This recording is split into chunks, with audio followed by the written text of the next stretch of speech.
What up, guys? Adrian here. This is a brute shoot. Today we're going to talk about a post that I made on social media earlier this week or earlier a couple weeks ago. It depends on how soon you guys are viewing this. And we also reposted on the Brute Strength Instagram page. It was in reference to Anthropometrics and how they play a role in CrossFit or in functional fitness field in general.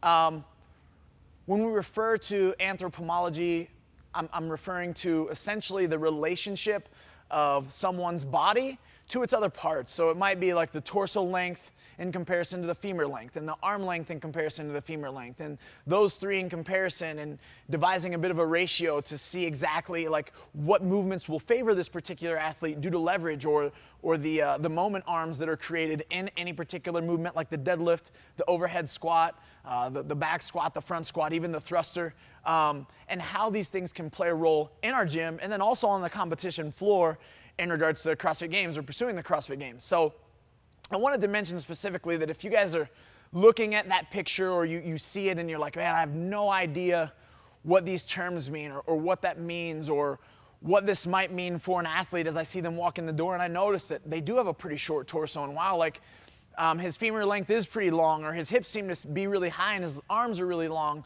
Like, I don't even know how to compare that to what they might have success with in the gym or what they might struggle with in the gym. If that's you and you're clueless, I would say research it a little. Look up the definitive characteristics or definition of what anthropology is. Spend some more time in furthering your education in traditional kinesiology books, sports science references. Like, dive into educating yourself outside of the scope of what we're just talking about in regards to a thruster and a pull-up and Fran and Nancy. If you guys have and you're already at this step, you might even have reference to understanding that the CCFT or the level 3 for CrossFit takes a bit of this approach, and you need to have a baseline knowledge in order to even pursue that level of education within our own scope of practice. So if that is you, start there.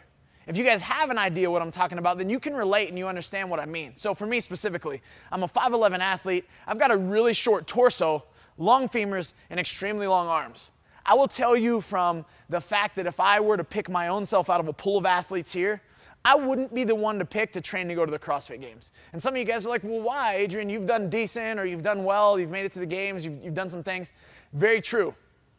However, in many of the movements that we're asked to excel at within the scope of the open and the regional level specifically, it doesn't play as much a role at the CrossFit Games because we're now moving objects from A to B, we're running more, we're jumping high.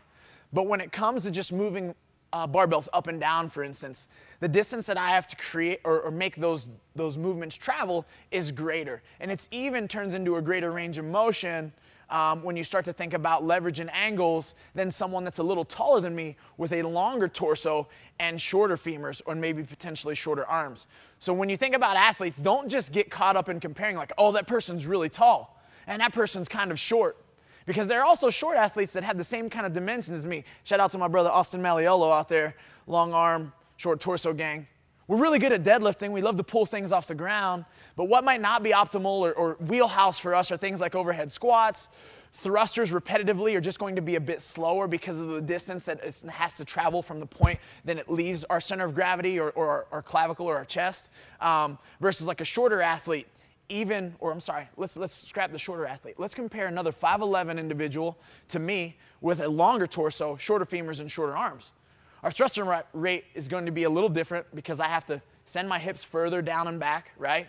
And as I skyrocket through the top, I'm going to have to lock it out and punch at a greater distance away from my center of mass than they will, okay? We've even got an instance in our team training where Michaela North, a taller athlete, a bigger frame, and then we've got Tiffany Hendrickson, a shorter athlete, smaller frame.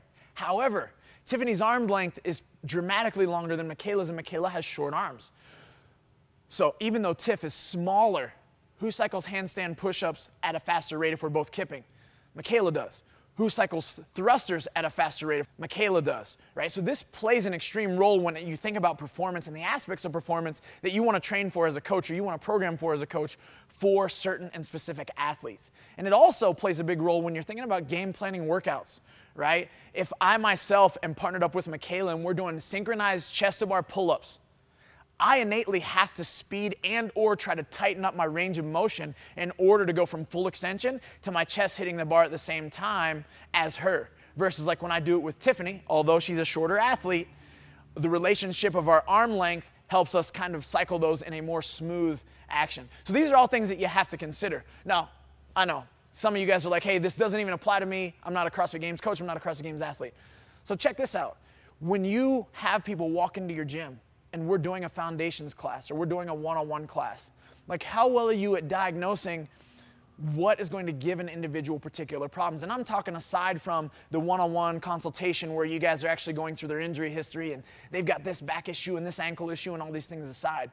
Like, can you diagnose and look at someone specifically and just say, you know, they're probably going to naturally lean at excelling in these 3 to 4 movements and struggling a little more with these 3 to 4 movements. And maybe you can even add that to your repertoire as a coach and be able to give that as a free piece of knowledge. Like, you know, you're 6'4", you got some long arms on you, man. And I would argue that as we start to teach you how to deadlift, you'll be deadlifting over 400 pounds in no time.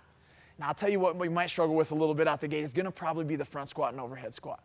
Because of the relationship that your torso and hips are going to create as you go down and back, your torso is probably going to drop forward. I noticed that you got some tight ankles, and we're really going to need to work on your overall posture and position in order to help you excel at a few of the other movements.